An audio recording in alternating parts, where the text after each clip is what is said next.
Ahoy, mateys! Welcome to Podcasts of the Caribbean, a podcast covering the world of Pirates of the Caribbean, from the theme parks to the movies and everything in between.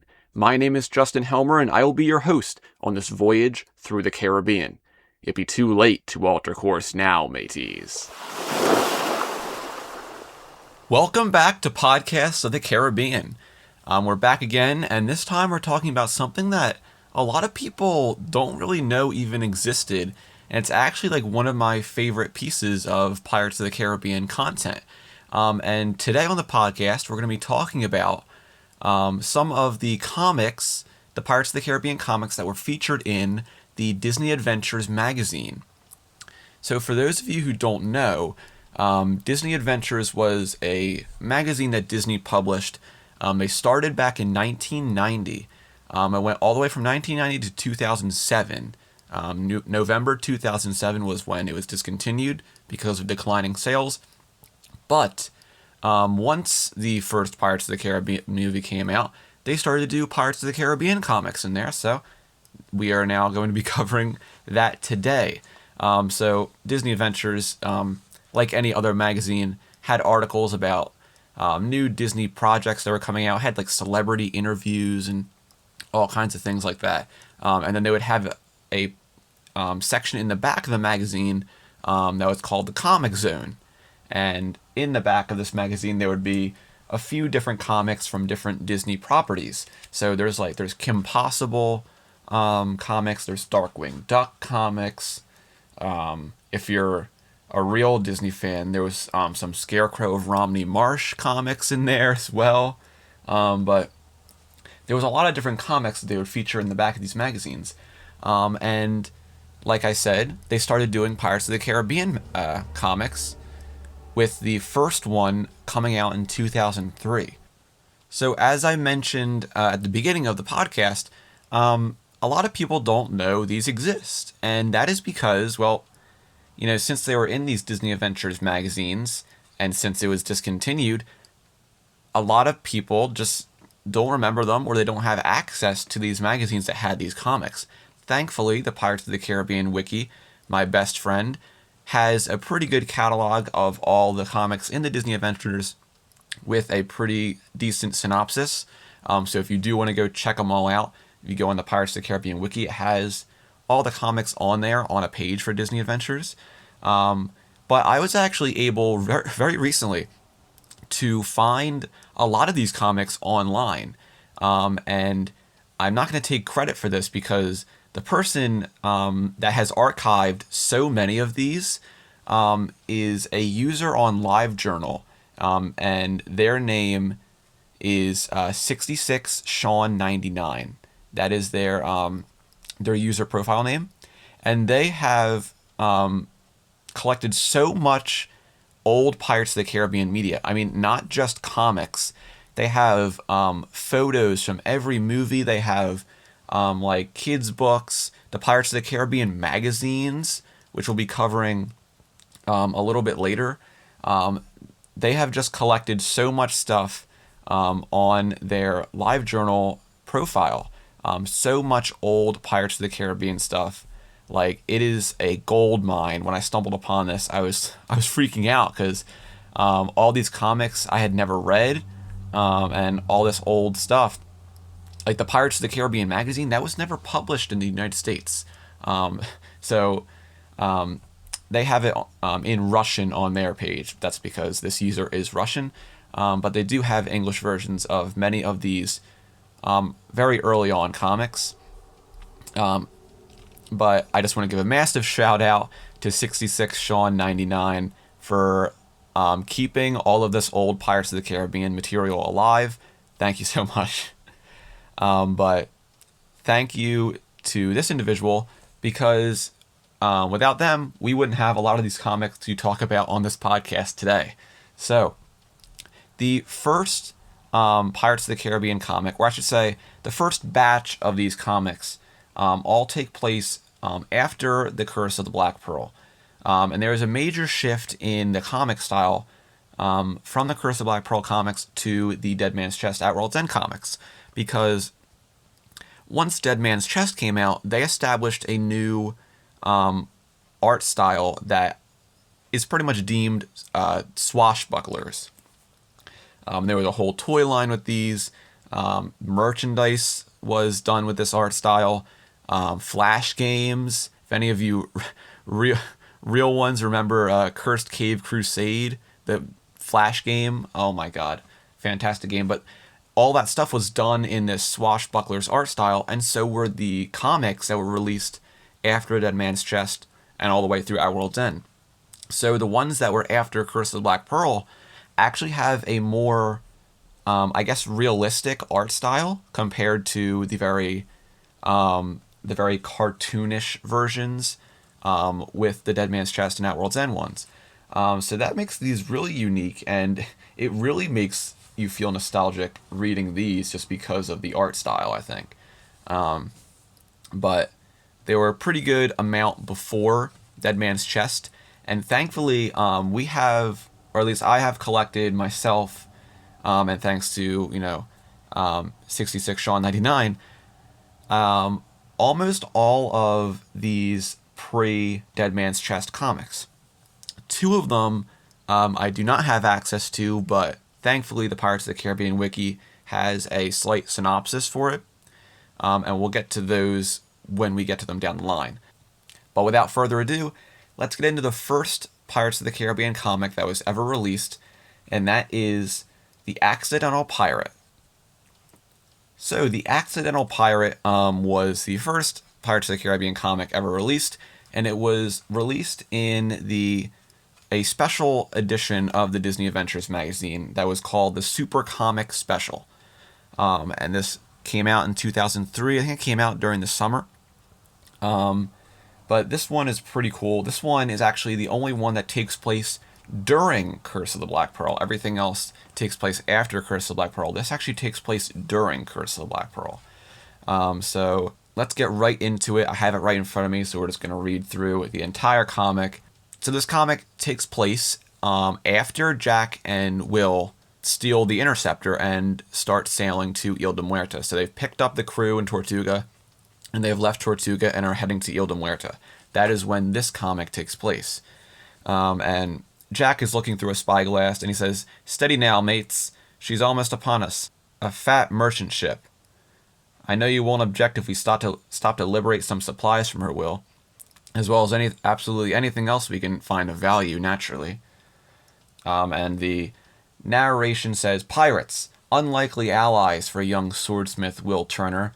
Yet fortune has placed Will alongside the notorious Captain Jack Sparrow aboard a stolen Royal Navy vessel. Together they are hot on the trail of Captain Barbossa, who has taken Jack's ship and the woman Will cares for. But there are some temptations pirates just cannot pass up." And Will's like, "Jack, how can you waste time here when Barbossa and his bloody crew have Elizabeth aboard the Black Pearl?" And then Jack's like, "On a pirate ship, every man has an equal vote, and the crew has spoken. Even Cotton, the old mute. Though I have to take Gibbs' word that he really trained that parrot to speak for him." And Will objects to Jack. He's like, "That ship is full of merchant sailors. You can't..." And then Jack butts in, like, "Not to worry, mate. Being a pirate means always doing things the easy way. We're aboard a Royal Navy vessel. They don't think they have anything to fear from us. We won't have to fire a shot." "Of course. I'll find us some uniforms," Will says. So later on, they go over to this merchant ship, which is called the Earl King. And Jack and Will are dressed in like Royal Navy uniforms. And I love how Jack still has his hat on. It's kind of funny. And Jack just says, "We'll wait for the opportune moment, then seize the captain and convince him to surrender the ship." And then Will's like, "Convince?" And then Jack's like, "Just follow my lead." Then they go up to the captain, and he says, "Gentlemen, I am Captain McGlue. Welcome aboard the Earl King. I dare say I've never seen such an odd pair of ship's officers in the Queen's service. One so young, and the other so scruffy looking." And Will's like, "The lieutenant has been undercover among the commoners." And then Captain McGlue's like, "Commoners, eh? Well, that explains it then. I did expect to find Captain Norrington aboard the Interceptor." And then Jack's like, "Ah, yes, Captain Norrington, a fine officer. couldn't make the trip. Came down with a rather nasty rash, I understand. And then Will's like, Lieutenant, we better be getting back. And then Captain McGlue was like, seize them! And Will and Jack start they start banging heads, literally. They're actually slamming two people into each other. But obviously McGlue caught on because Will says, Norrington's a Commodore, Jack. And the last time I saw him, he wasn't the least bit rashy. And then Jack's like, oh, what's the difference? And then Will's like, how are we supposed to seize the captain when he's having us seized first? And then Jack just says, like I said, follow my lead. And he jumps on a rope and starts swinging around, leaving Will by him to fend for himself. And Will's like, so much for doing things the easy way. And Will gets cornered by Captain McGlue, and he says, you men chase the other one down off the rigging. I'll teach this whelp a lesson myself. Defend yourself, boy.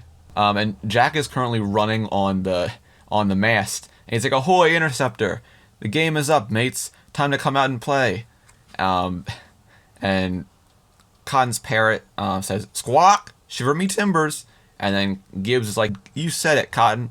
Hoist the Jolly Roger. And then Gibbs and Anna Maria and the rest of the crew, they jump over to the Earl King, and now full-scale battles pretty much ensuing between these two ships.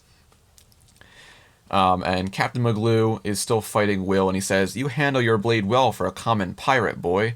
A pity you don't have the sense to avoid using it against your betters. And Will says, I swear I would give anything if you would stop talking for 1 minute and just fight. And Jack is still running around, avoiding people on the rigging, and he narrowly misses a sword that gets thrown at him. And he says, well, I can see that I've dallied with these boys long enough. Time for Captain Jack Sparrow to take care of business before things get too messy around here. He jumps off the rigging, grabs a rope, and begins to swoop down. And Captain McGlue almost is about to take out Will, but he steps into a knot on the floor, and he says, I thank you for making my morning's exercise so amusing, boy. But as you can see, this encounter has reached its inevitable ending. But Jack flies down on the rope, pulls McGlue up, hauling him up by his leg, and Jack says, truer words were never spoken, my dear captain. And Jack says, now where was I? Oh yes, we seized the captain and convinced him to hand over the ship. And soon after, Captain McGlue is currently being held upside down by the rope, and Gibbs is like, everything worth taking has been stowed aboard the interceptor, Captain. And then Jack says, very good, Gibbs. And Captain McGlue is like, you'll pay for this, you filthy pirates. And Jack says, filthy?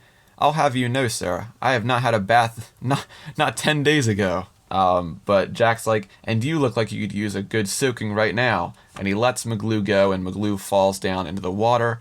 And Jack's like, I suppose he's bound to be a strong swimmer. But as McGlue has been defeated, the Earl King has been seized. Everyone goes back aboard the interceptor. And Jack says, you see, I told you there was pirate in your blood, Will Turner, just like your father. And then Will says, we'll see about that. But in the meantime, we have a ship to recover and a woman to rescue. Mr. Gibbs. And then Gibbs says, aye, our course is set for the Ile de Muerta and the dread Captain Barbossa. And as they sail away into the sunset, literally, Jack says, for my good ship, the Black Pearl. And then Will says, and for my fair Elizabeth. And then it says the end, or rather, the beginning. And that is the entirety of The Accidental Pirate, the first Pirates of the Caribbean comic ever released. So I really like that one. It's a nice, cool, fun one that actually takes place during the movie, which I think is pretty cool.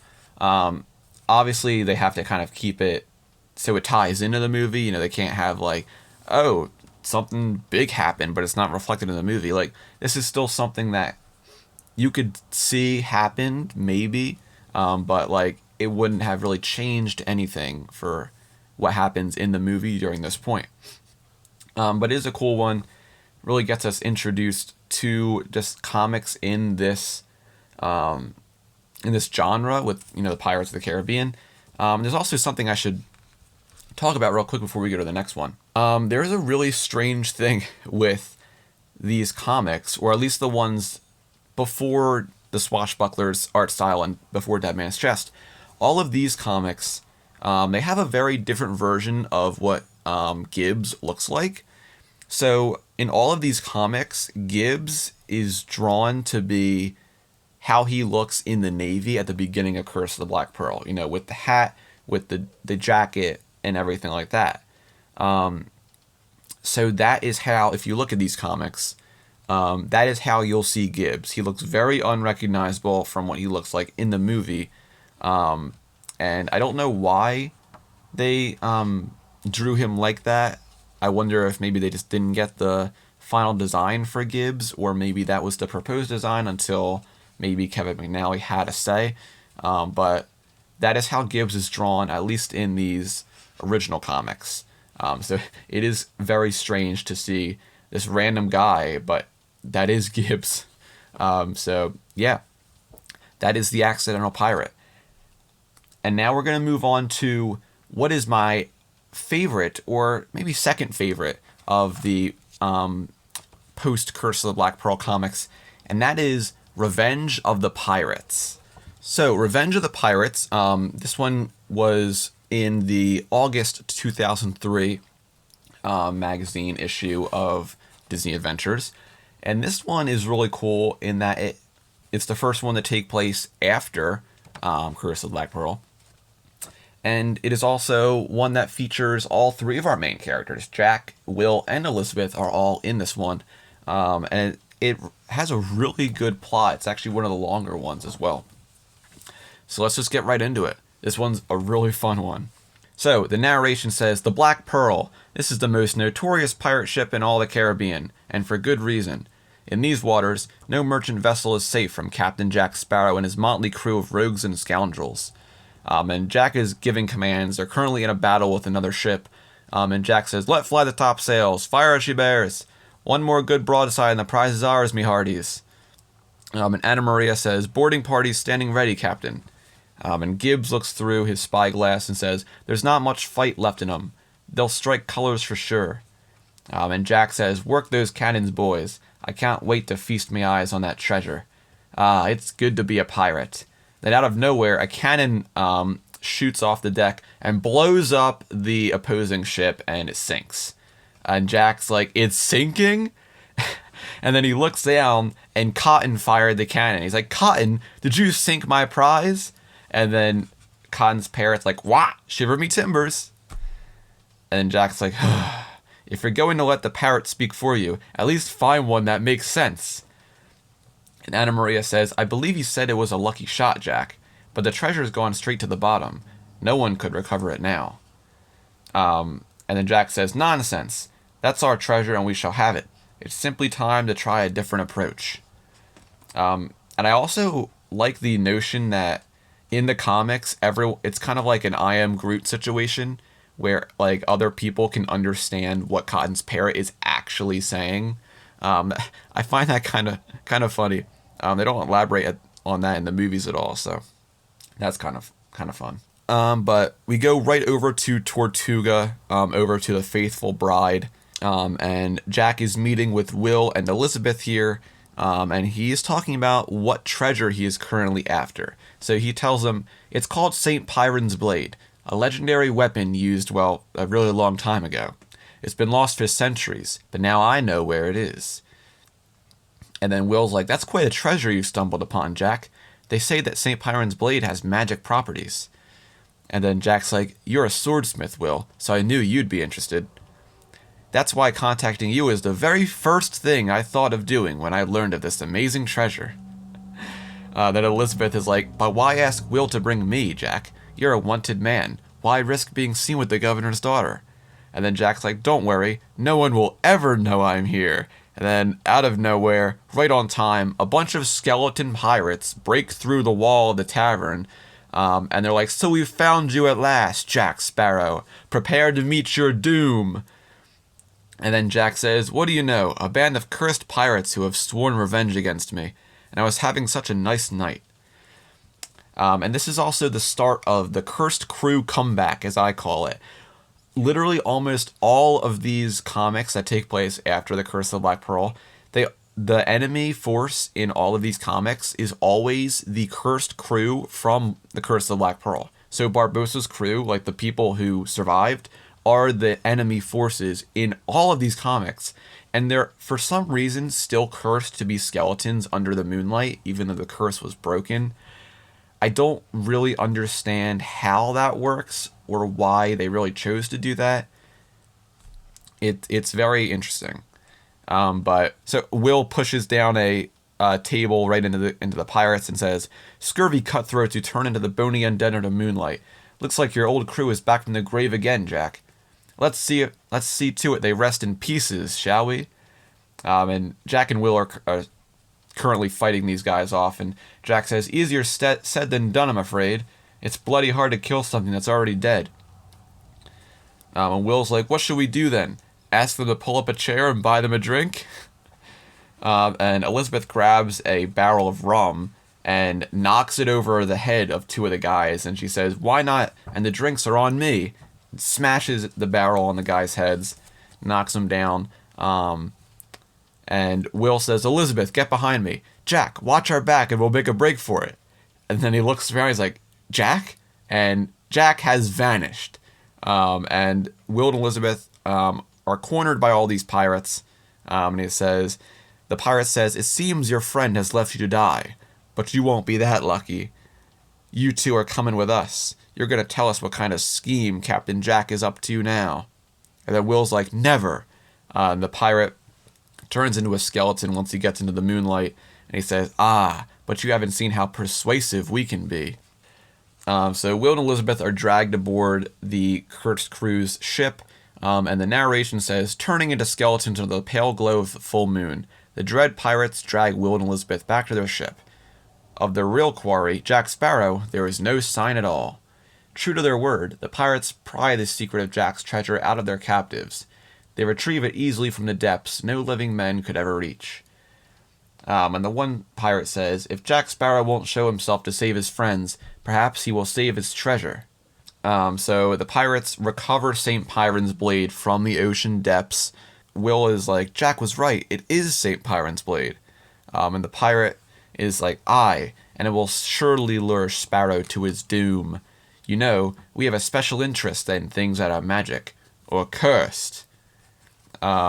And the pirates then sail to a nearby island, and they set their trap for Jack Sparrow. So once they get to this island, the pirate says, "When the Black Pearl arrives, she'll be crushed between our ship and the hidden shore cannons.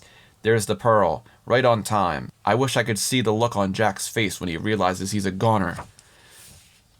And then the narration says, "Not 20 feet away." And Jack's just walking nearby and says, "Some undead pirates are so predictable. I wish I could see the look on their faces when they realize that the blade is gone. And they've been hoodwinked once again by Captain Jack Sparrow." But Jack walks right into one of the pirates, and he says, "Ugh, I guess that would be the look on their faces. A mix of creepy and menacing, really." But Jack knocks this guy off of the fort of the island they're on, with the case the blade is in.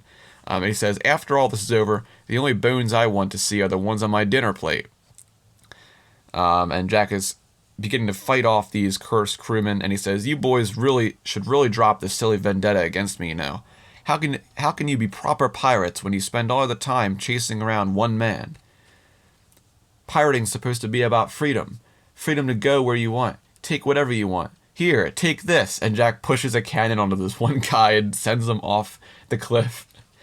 And he looks over the edge, and he sees Will and Elizabeth beneath him. He's like, "Hello, my friends. Stay very still, if you please." And then Will's like, "Jack, no, don't do it."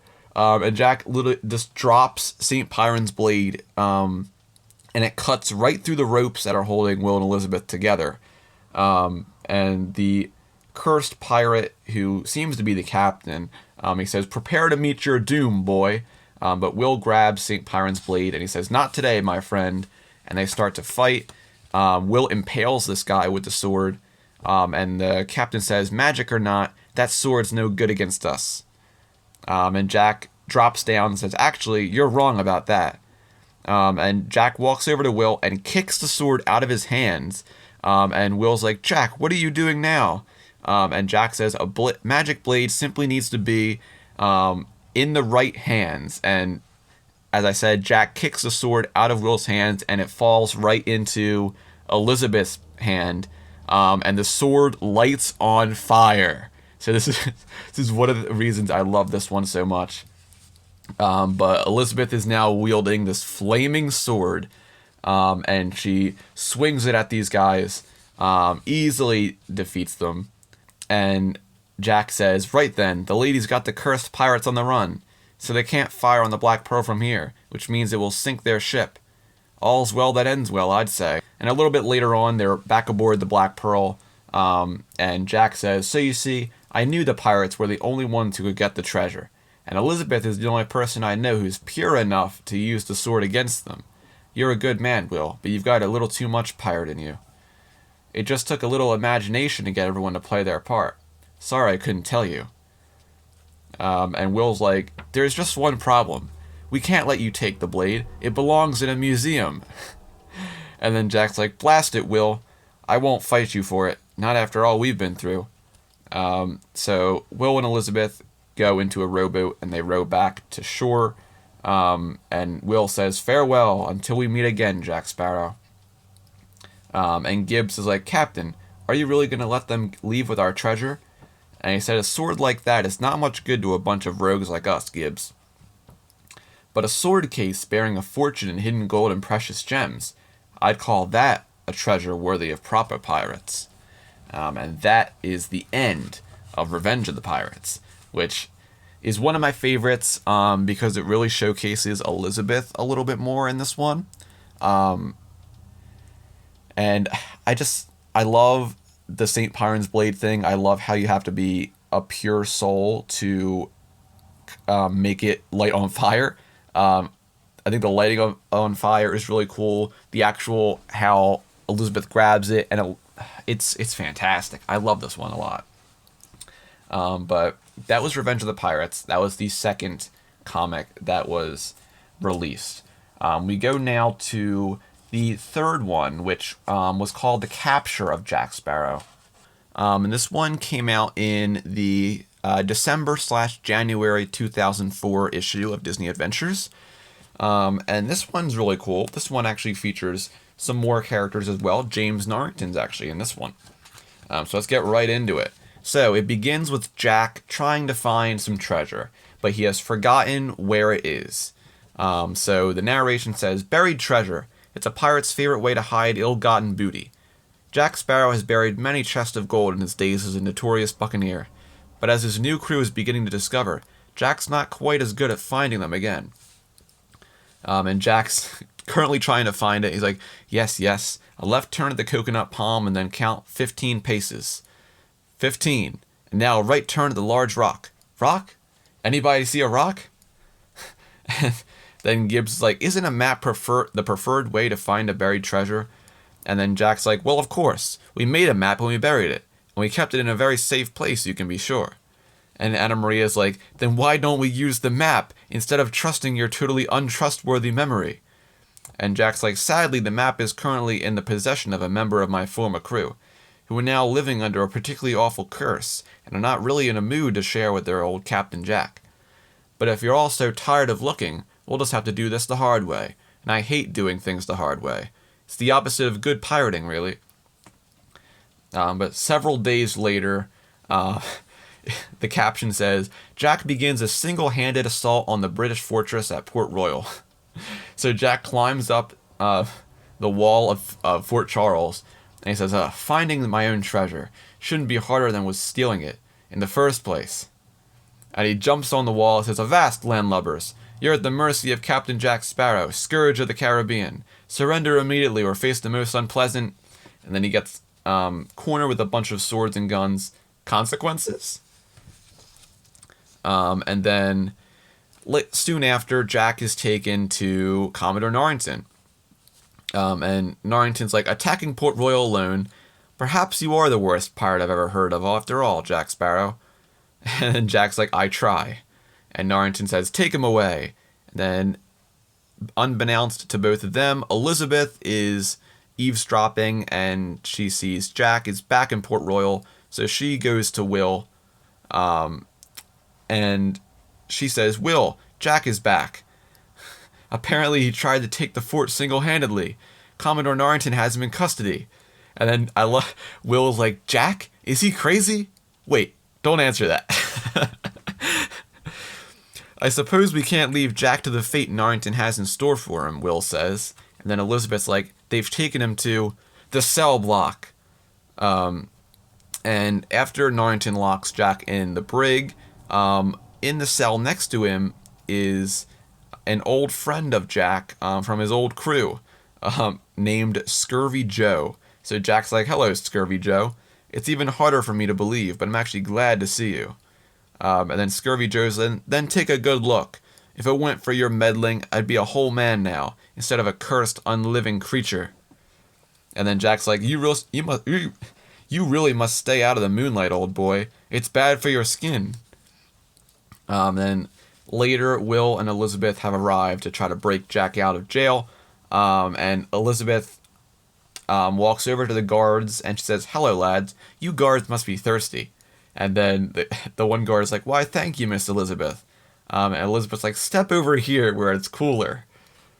And they walk over, and the one guy's like, hey, this bottle's empty. And then Will smacks them on the head with an oar and knocks them out. And Jack's like, my dear friends, right on time.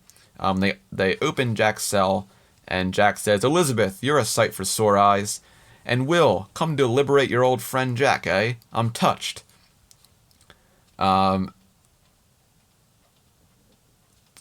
But Jack picks up Elizabeth because he's so happy to see her, and Elizabeth's foot knocks over a lantern on the wall and falls right into a stack of gunpowder, which blows a hole in the wall, knocks everyone down, and Will runs over to Elizabeth and says, Elizabeth, are you okay?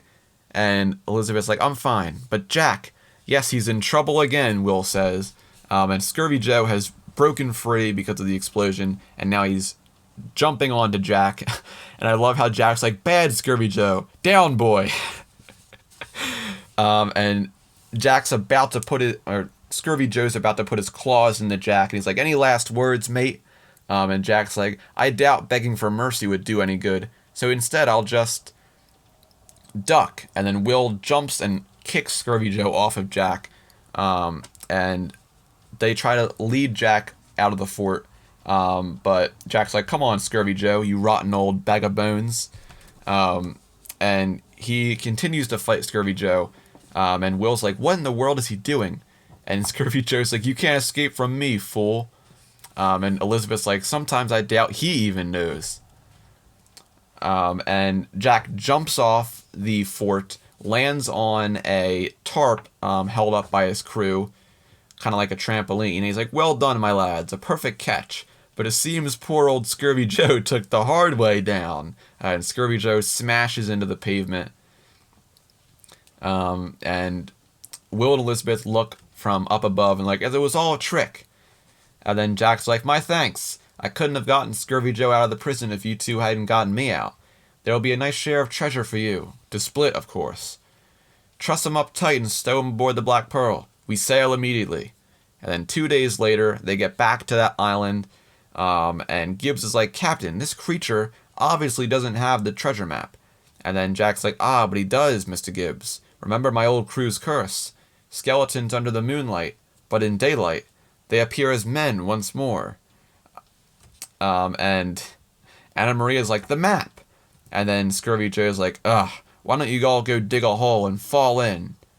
And then it reveals, now we just follow Scurvy Joe's tattoo. Well, sink me, it was 16 paces from the old tree. I was so close. And that is the end of that one, because the map was on Scurvy Joe's back the whole time. But that one's a fun one. I do like Will and Elizabeth being in that one. Not too much of a plot there, but I do love how a lot of these comics really show the prowess of Jack Sparrow, how he's really crafty. That is what I like a lot about these ones. So our fourth comic and that came out in the February 2004 issue of Disney Adventures. This is also one of my favorites from this era, and this one is The Legend of the Aztec Idol. This one also involves Jack, Will, and Elizabeth, and some other characters from Curse of the Black Pearl you may recognize. So let's get right into this one. So this one actually takes place in Mexico, not the Caribbean. So everyone's in Mexico, and the narration says, "The empire of the Aztecs has been crushed by the power of Spain's armies. The mysterious temples of the once great civilization lay waiting for the Spanish to plunder, unless somebody else gets there first." And then we get the reveal of Bosun, Pintel, and Rigetti are coming to find whatever treasure lay in this temple. So very cool to have them back. But Rigetti's like, "These Aztec blokes sure did have a thing for skulls, eh, Bosun?" And Bosun's like, "Aye, they were a savage bunch, Rigetti, it's true. But they had a tremendous power.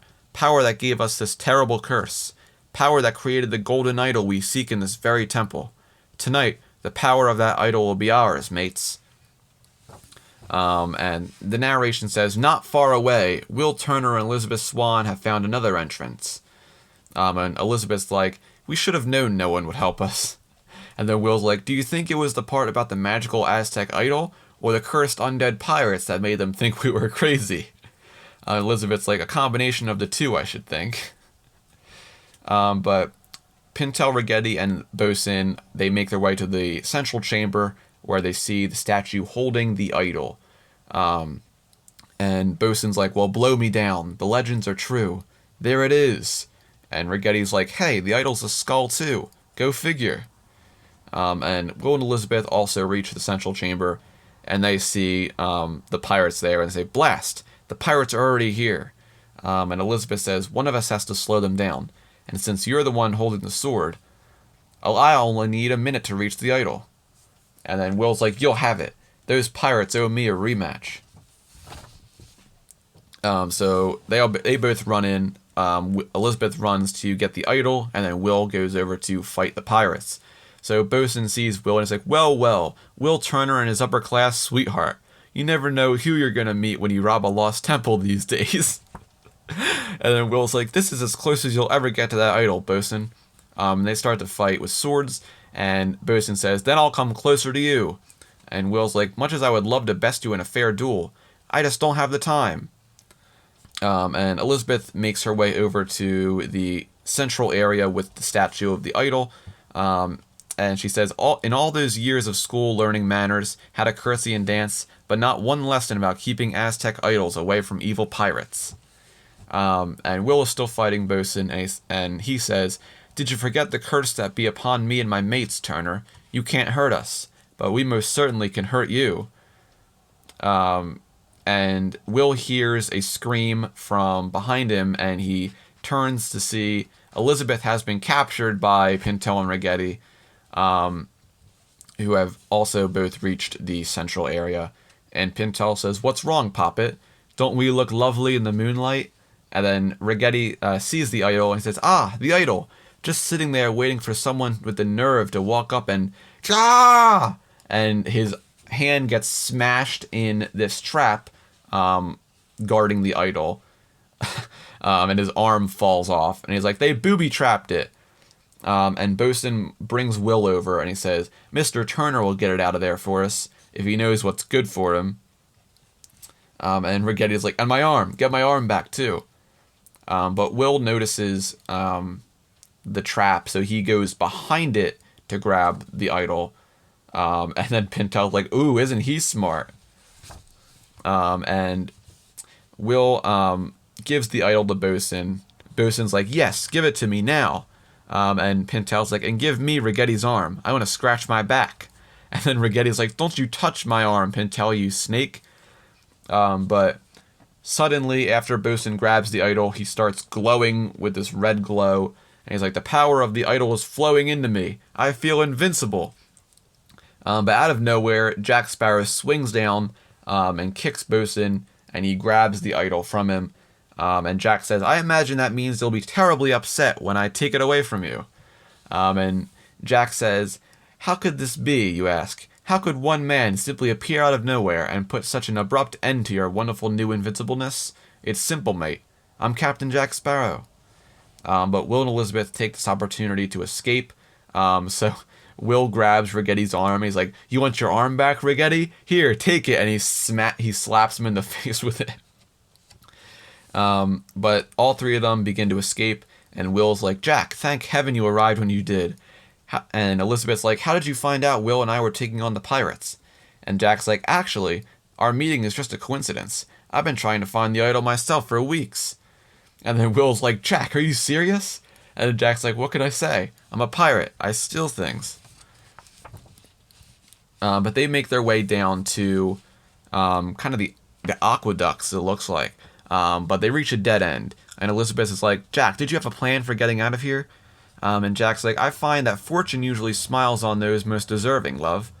And they see these big wooden statues. And Jack's like, "See? She's led us straight to these big wooden chaps." And then Will's like, "Wait a minute. Can't you just use the power of the idol, Jack?" And they push this statue down into the water canal next to them, and they begin to float down this canal. And Jack explains, "The idol is very bad magic. Sure, I'm a pirate, and I may be bad, but I'm not that bad. Now sit back and relax. You're sailing with Captain Jack Sparrow." And behind them, they see Bosun, Pintel, and Rigetti have pushed down the other statue and are sailing behind them. And Will is like, "Isn't that Bosun right behind us? I saw you knocked him into a bottomless pit." And then Jack's like, "Yes, well, obviously it wasn't totally bottomless." And Elizabeth's like, "Quit talking and hang on." And they start to go down a decline. Everything starts to speed up. And the pirates behind them say, "We're gaining on them, mates." And Will's like, "You're the captain of this statue, Jack. What are your orders?" And then Jack's like, "All hands on deck. Prepare to repel boarders." Can't hurt them, but they do sink. And Will starts pushing them off. And Elizabeth says, hope you don't mind if I give an order, Jack." And Jack's like, "And what order is that, love?" And Elizabeth just says, "Duck!" And they both duck. They all duck under this low-hanging ceiling. But all the pirates are not too lucky. They all smash right into it. And Elizabeth's like, "Well, that wasn't so bad." And she looks back at Jack and Will, and they both have like shocked expressions on their faces. And she's like, "What are you two looking at?" And she turns back in front of her, and they all fall right off a waterfall into the ocean below. So later on, they all wash up on shore. And Elizabeth's like, "Okay, that was bad." And Jack's like, "Come on, we've got to get to my ship. Those blackguards won't give up on the idol so easily." So they sail back to the Black Pearl, where Gibbs says, "The pirates are already on the move, Captain." And Jack's like, "Get us underway, Mr. Gibbs." And Will's like, "If they clear that point of land first, they'll have us." And Jack's like, "This isn't some banana boat you're aboard, Will. This is the Black Pearl. We'll make it." And Jack sees the ship coming out from behind the island, and he says, "When we clear the point, we'll cross in front of their bow and let go with every cannon we've got." And Elizabeth says, "And if they beat us to it, then, Miss Swan, I'll let you give the order to duck again." And it says, several nervous seconds later, and the crew's like, "Captain Jack was right. We've got 'em right where we want 'em. Open fire. Send those unholy fiends down the Davy Jones locker." So the enemy ship is battered and begins to sail away. And Elizabeth says, "It'll be weeks before that wreck can sail again." And Will says, "What about the idol, Jack? You can't sell it. There would always be the chance that they get their hands on it again someday." And Jack says, True. The only thing to do is melt down the gold. And just to be safe, we should scatter that gold around as far as possible. Say by spending it in different towns across the Caribbean." And Jack says, "You see, my friends, our adventure has only just begun. And that is the end of the legend of the Aztec Idol." So I really like that one as well. It's also one of the longer ones. Has a more developed story. But also has the whole trio in there. So, like, how much better can you get, you know? So that's a really fun one. And we go now to the next comic, which is called In Jack We Trust. And this is actually a shorter one. So, In Jack We Trust was The next comic, which was in the March 2004 issue. So as you can see, we've now got a monthly comic going at this point. So this one's pretty fun. This one takes place on Tortuga.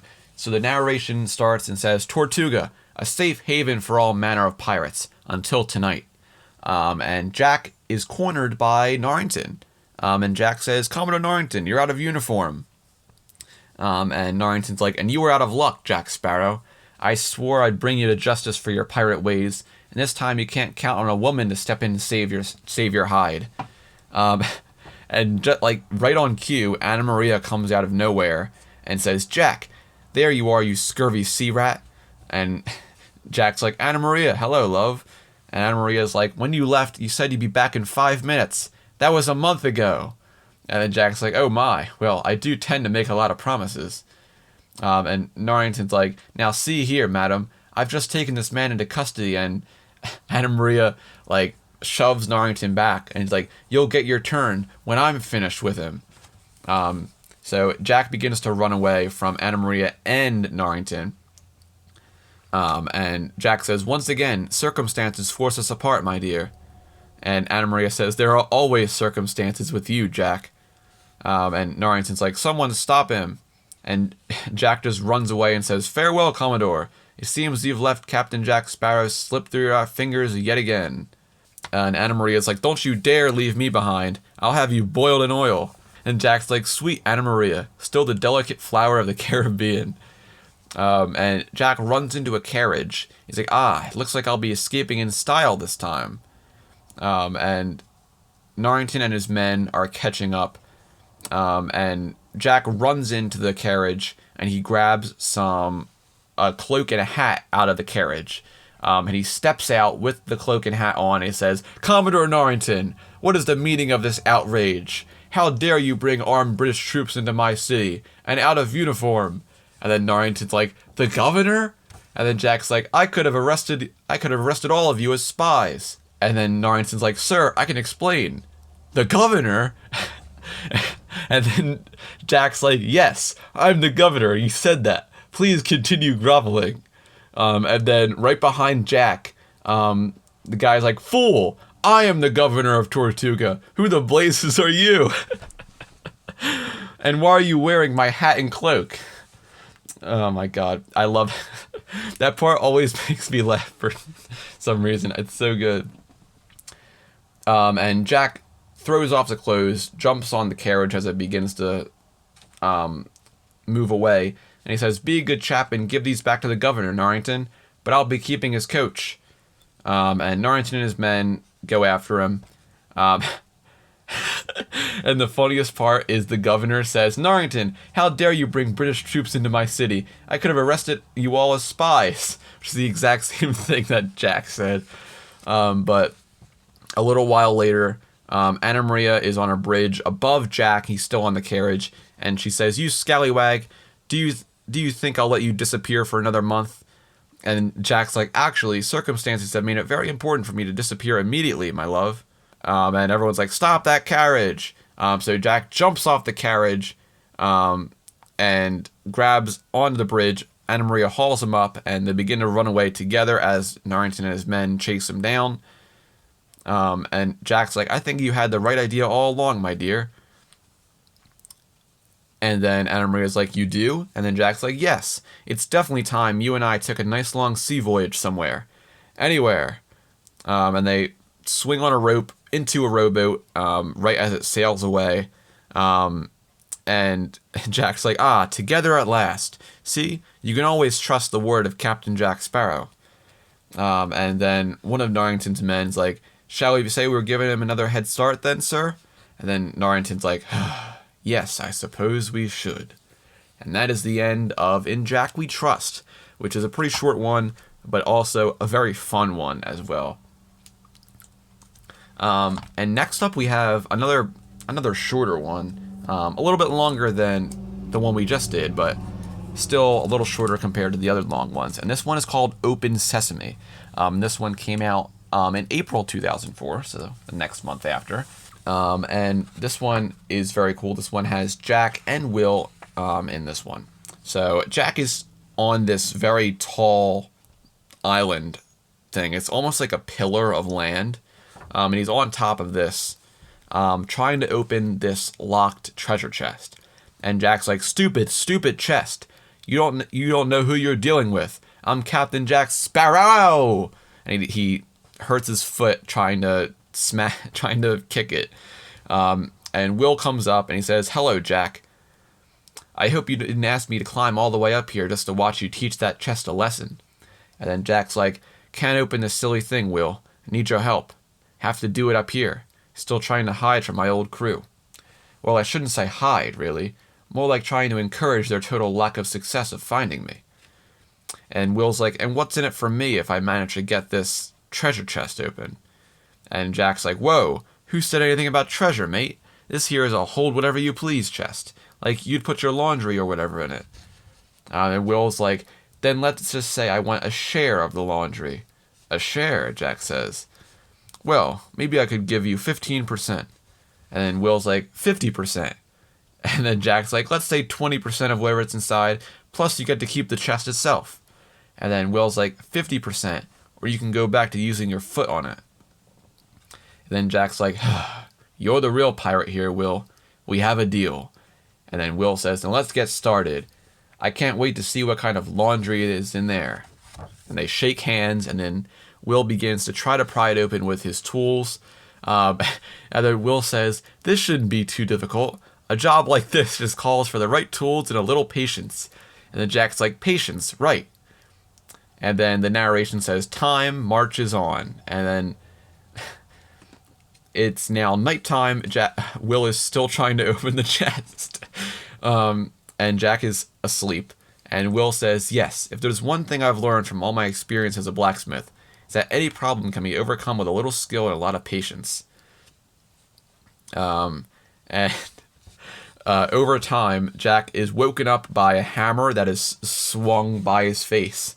And he hears Will, and Will says, stupid chest. And he starts smacking it with a hammer. And Jack's like, I see you've come around to my way of thinking. And then Will's like, we have to find a new approach.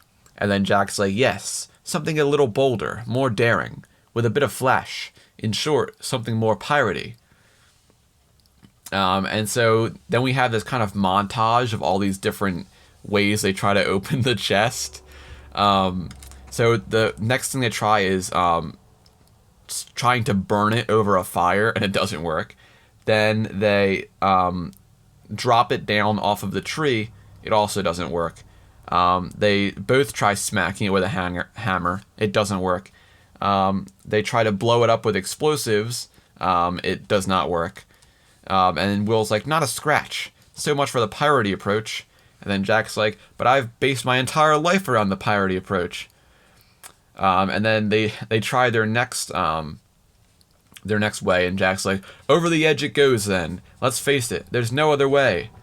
And then Will's like, face, that's it. Jack, stop. And Will looks at the face on the chest, and he says, the lock is nothing but a decoy. This face opens the chest. And then Jack's like, you've got it, mate. And then Will says, someone went to a lot of trouble to keep this chest shut tight. We may have something really valuable here, Jack. And then they fling the chest open, and then Will's like, I never dreamed it could be empty. And then Jack's like, I was so sure it would be full of treasure. And then Will's like, no, you said you were sure it was full of laundry, and it doesn't even have that. And then Jack's like, come on now, Will, I'm a pirate. You really must stop expecting me to tell the truth all the time. But listen, I know where there's another chest, and this one's really... And then, out of nowhere, Jack is interrupted by a cannonball that smacks into the land nearby. And they see there's a ship below them firing at them. And Jack says, you know, having cursed undead pirates chasing me all over the Caribbean has become quite boring. And then we see the cursed crew firing at them. And the one pirate says, Yar, I near missed me arties. Give Captain Jack another blast, just for old time's sake. The next cannonball hits the tree right next to them. And Jack's like, we'll never survive the climb down without the guns on us. And Will's like, and we can't stay up here with no cover. And then Jack's like, unless. And then Will's like, Jack, are you really thinking what I think you're thinking? And then soon after, Will and Jack are both inside the treasure chest. And Will's like, well, now the chest really does have something valuable in it. And then Jack's like, yeah, us. And Will's like, but what are we going to do about the pirates? And then Jack's like, it's simple, mate. We'll just wait for them to run out of cannonballs. And that is the end of Open Sesame, which is a pretty funny one. Not a big plot in that one. That's just a real funny, humorous issue. So that one I actually like a lot just because of how funny it is. It's a great one. But we go now to the next one, which is also a shorter comic, which is called A Revolting Development. And this one has a pretty interesting character arc for Jack Sparrow. So this one came out in May 2004, the month after. And this one's pretty funny. So the narration says, Revolution has come to the Isle of Lussie. Notorious pirate captain Jack Sparrow has surprised everyone by leaving behind his life as a buccaneer to lead the rebels alongside his friend Will Turner. And Jack stands on the barricade here and he says, for too long the governor has treated the people of this island as he owned them, like he might own a banana or a hat. He has filled his jails with the innocent and filled his treasury with your gold. The time has come to fight back. And then Will gives a sword to one of the civilians and he says, take this sword and strike a blow against tyranny. And then Will says to Jack, I never imagined you'd end up becoming a freedom fighter, Jack. And Jack's like, freedom is what being a pirate is all about, Will. And like I always say, helping people can be very rewarding. So grab a sword and help us storm the fort. They all break into the fort. And Jack's like, for liberty, for freedom, for liberated freeness. And they all start fighting the soldiers. And Jack says, as you can see, being a freedom fighter isn't that different from being a pirate. And Will's like, how lucky for you. And they break into the governor's office. And Jack says, hello, we're all here for the tea party. And there had better be plenty of finger sandwiches left, or else. And Jack points his sword at the governor. And the civilians are like, Captain Jack Sparrow has captured the governor. The revolution is a success. And then Jack says, your reign of terror is over, tyrant. Oh, and you must tell me where you bought those trousers. Are they French? And Jack grabs the keys to the treasury from the governor and says, the keys of liberty are ours. You men secure the fort while I search the lower levels. And then the crowd's like, aye, aye, Captain. Then let's tar and feather the governor and make him cluck like a chicken. 3 cheers for Captain Jack. Hip, hip, hooray. And Will sees Jack is running down to the lower parts of the fort, and he follows him. It's really funny because they go past the brig, and the people in jail are like, hey there, what about us? And Jack breaks open the door to the treasury, and he says, I heard the governor had all the islanders' gold hidden in here, but I never expected it to be so much of it. How am I supposed to get all this loot out of here? And Will comes down and says, Jack, how could you steal from these people? You fought side by side with them. For freedom, remember? They'd do anything for you. And then Jack's like, they would? Well, that changes everything. It was wrong of me to try to steal all this treasure. And a little later, Jack comes out with a bunch of the treasure and says, the prisoners have been freed. And look, we found all this gold the governor took from you. And all the civilians are like, Captain Jack is the hero of the revolution. He should have the largest share of the gold. And then Jack's like, largest share? Me?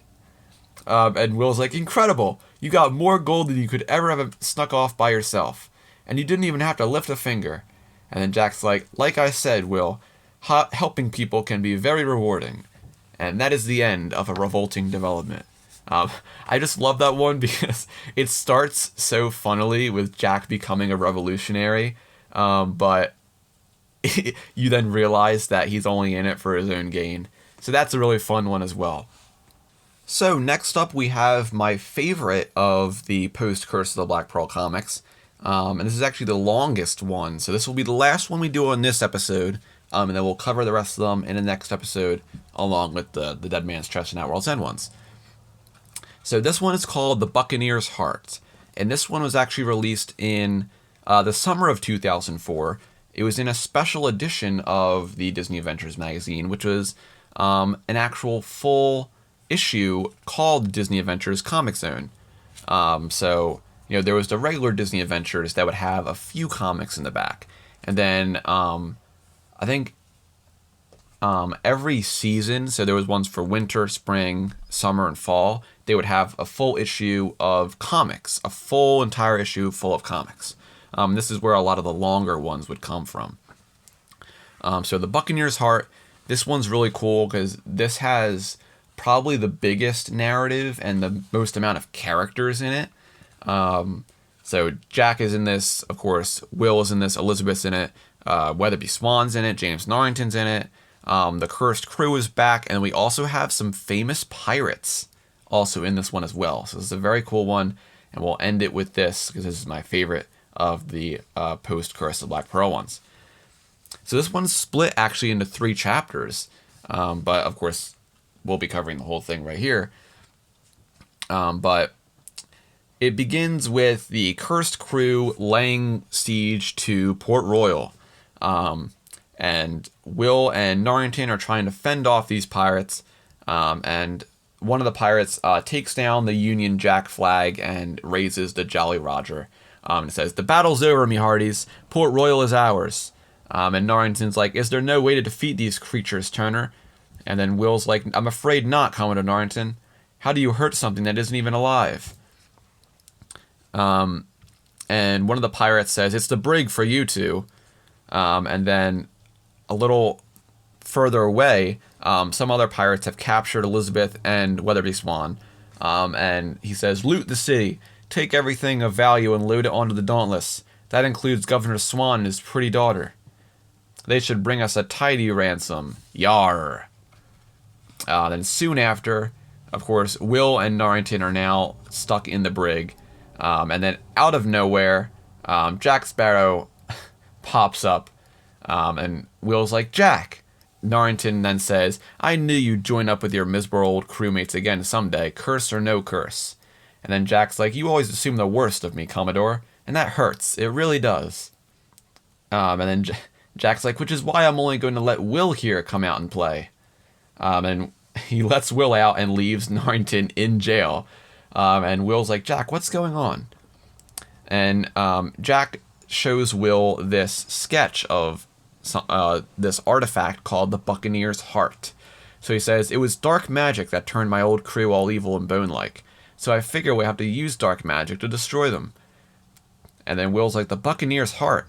But isn't that just a myth?" And then Jack says, "Apparently not. It's been locked up here for years. Those rotting old pirates are stealing it right now, and we are going to steal it from them." And Will says, I assume you've got a plan." And then Jack says, "But of course, but put these on." And then it's so funny because we go right over to where the Buccaneer's Heart is being held. And Jack says, "That's the chest with the heart in it. Let's go." And then Will's like, "Jack, don't be ridiculous. These disguises won't work. Please don't make me." And then Jack walks out and says, "Just relax and try to act skeleton-y." And we get the reveal of Jack and Will both wearing these like Halloween costume skeleton suits. It's so funny. And Jack walks out and says, "Ahoy, mates. We're just a couple of cursed undead pirates like you, enjoying a night of looting and pillaging. Say, have you seen that huge pile of rubies back there?" And they walk up to Pintel and Rigetti. And Rigetti's like, "I don't recognize you. What's your name?" And Jack's like, "You know me. I'm old Twig's cousin Roderick. And this here is my nephew Sally." And then Pintel's like, "I really don't care if you're the King of France's brother-in-law. I just want to get a good look at those rubies. Come on, Rigetti." And Pintel and Rigetti run away. As Jack begins to try to open the chest, he makes an A-Team reference, and he says, "I love it when a plan comes together. Now we grab the Buccaneer's Heart and..." "Wait a minute!" And Pintel and Rigetti turn around, and Rigetti is like, "Now I recognize him. That's Jack Sparrow." And as they get tackled by Pintel and Rigetti, Jack throws Will the Buccaneer's Heart, and Ragetti says, "We've been waiting a long time to get our hands on you again, Jack." And then, of course, Jack threw the heart over to Will, and he says, "Will, the heart, put it on." And Will's like, "I thought only a pirate could use the heart." And Jack is currently being choked, and he says, "Put it on." And Will puts it around his neck. He's like, "I got a bad feeling about this." Then out of nowhere, 4 ghosts of very famous pirates appear out of nowhere. And they say, "Who dares summon the spirits of the pirates of the Caribbean?" And then Pintel, Ragetti, and Jack, they all point to Will and like, "Him!" And then we go over to chapter 2. So Jack pulls off his skeleton mask, and he's like, "So the legends are true. The Buccaneer's heart does hold the spirits of the Caribbean's most notorious swashbucklers, awaiting the day when a great pirate will set them free. Meet Captain Edward Teach, better known as Blackbeard, Captain Bartholomew Roberts, who captured over 400 ships in his days at sea, Captain Henry Morgan, sacked a dozen cities all across the Spanish Main, and Mary Read, here was known to be more dangerous than any man who ever sailed these waters." And Mary Read looks at Ragetti. He's like, "What are you looking at?" And of course, this comic potentially isn't canon anymore because Blackbeard is a ghost in this, and Blackbeard is alive and on Stranger Tides. But Henry Morgan walks over to Will and he says, "And who are you to command 4 such dread pirates as we?" And Will says, "Yes, well, I'm Will Turner, son of Bootstrap Bill Turner. He was a pirate." And Jack's like, "They call him Wicked Will, a very great pirate in his own right. And remember, he is wearing the Buccaneer's heart." So, and then Jack looks over the railing and sees the ship sailing away. He says, "Look, the pirates are setting sail in the Dauntless. They've got Elizabeth and her father. We must find a way to go after them." And it says, "Yes, indeed, but first, it's time our spooky new friends to take care of our spooky old enemies. Would you do the honors, mates?" And then Mary Read says, "With pleasure." And Pintel and Ragetti are like, "A pretty lady such as yourself wouldn't really hurt a couple of handsome blokes like us, would you?" And then Mary Read's like, "Oh yes, I absolutely would. Over the wall with them." And they throw him over the wall. And soon, down in the harbor, Will and Jack are in a rowboat with the pirate spirits. Jack says, "There she is, gentlemen, the Black Pearl. I knew they'd come looking for their old Captain Jack once the coast was clear." And Bartholomew Roberts is like, "Harumph! In my day, we stuck to the pirate's code. If a man fell behind, he was left behind." And Bartholomew Roberts continues. He's like, "I suppose you don't adhere to the rule of parley either, or equal shares for all hands." And then Jack's like, "Actually, these days the code is considered more as a loose set of guidelines." And Blackbeard's like, "I always considered equal shares a loose guideline." But they make their way over to the ship. And one of the pirates, I think Henry Morgan, is, but what of the strict limits on eye patch colors or peg leg sizes? Without the code, we'd be lost. And we see in the foreground as they're sailing away, Pintel and Ragetti, who are completely disassembled. And Ragetti's like, "Is that my leg or your arm?" And as they get aboard the Black Pearl, Bartholomew Roberts is like, "Ready the sails. We'll follow them back to their lair."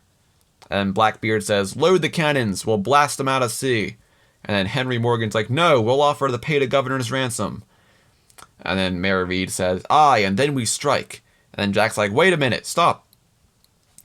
With all due respect to your ghostliness, there's only room for one captain to give orders on board the Black Pearl." And they all get angry with Jack and like, "And who might that be, sea dog?" And then Jack's like, "That would be Captain Will Turner here. He's got the Buccaneer's heart, don't forget." And then Will steps up and rallies the crew, and he says, "The woman I love is on that ship, so if anyone's going to lead you men into battle against those bony old monsters, it's going to be Captain Will Turner." So cool moment for Will there, with his little speech. Kind of echoes Elizabeth's hoist the color speech in At World's End. But we go back aboard the Dauntless, and the helmsman is saying, "The Black Pearl is closing in fast." And one of the pirates is looking in spyglass, and he says, "Aye, but we outgun her 2-1, and I've got a few tricks up my sleeve." And then Weatherby Swan's like, the fool doesn't even have sleeves. And then out of nowhere, the helmsman gets blown up by a cannonball and says, incoming fire, sir. And then he's like, I can see that. Now pull yourself together, sailor. But then Elizabeth's like, Jack has sleeves. And then Bartholomew Roberts is like, an incredible shot. I think I've proven who the best pirate here is. And Jack's like, well done, Captain Roberts. But wouldn't the best pirate here be the one who is still alive? And then Will says, with their steering destroyed, they can't bring us under their guns. Prepare to board. We'll settle this hand to hand. Over the side, Buccaneers. And Jack, Will, the ghost pirates, and the whole crew of the Black Pearl jump over to the Dauntless for a final battle. And then we go to Chapter 3, which is the end of the Buccaneer's heart. So Will says, make for the bridge, Blackbeard. We must reach Elizabeth and her father before these monsters know what hit them. And then Blackbeard says, aye, and my compliments, Will. I haven't seen such a rousing good battle since I raided the Carolina coast in 1718.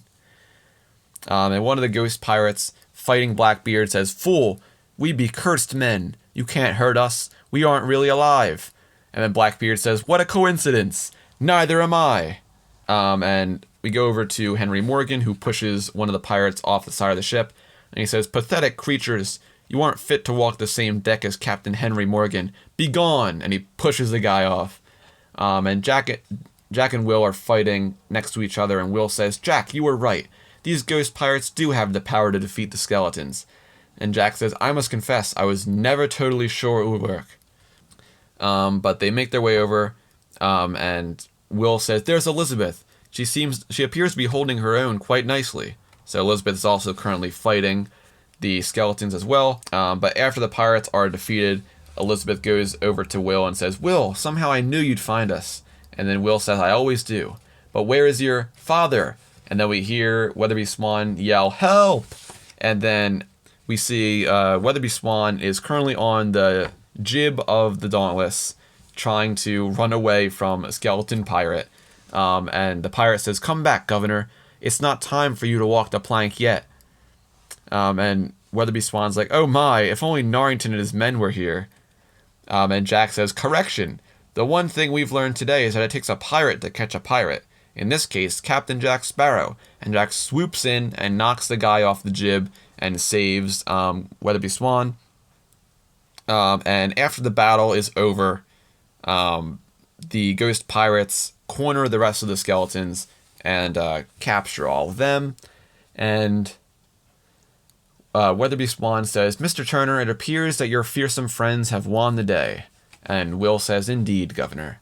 But what are we going to do with these poor cursed wretches now?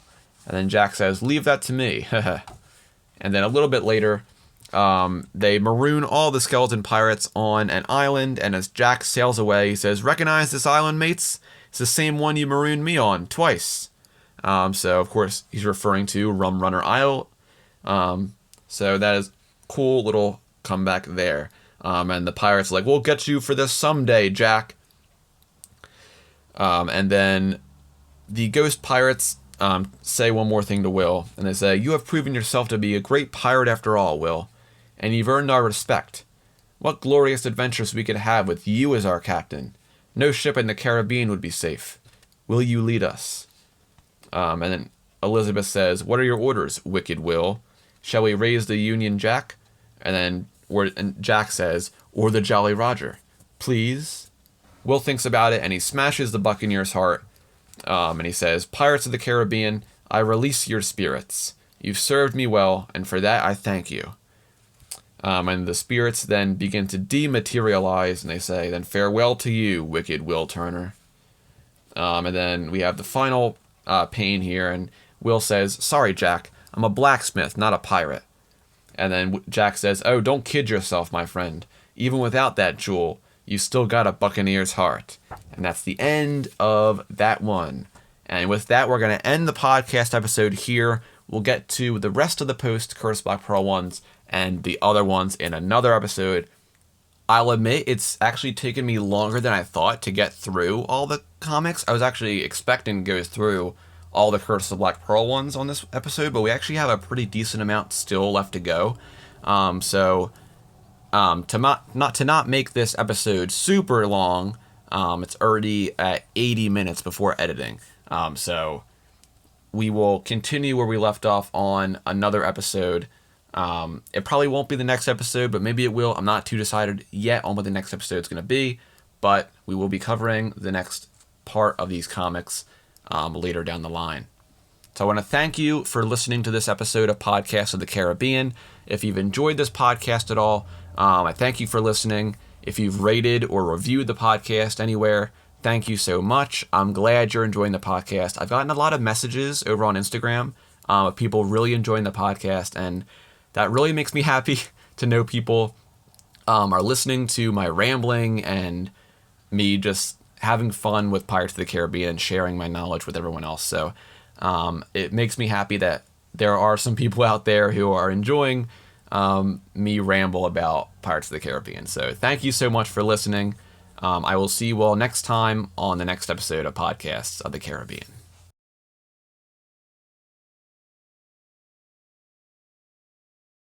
Podcast of the Caribbean is in no way affiliated with Disney. If you want to send me an email or a question, you can send it over to podcastofthecaribbean@gmail.com. You can also follow this podcast on Twitter at podcastpotc and over on Instagram at Podcast of the Caribbean. I post some fun facts, trivia, all kinds of stuff over there. Make sure you go and check it out. And be sure to keep a weather eye on the horizon. And always remember, dead men tell no tales.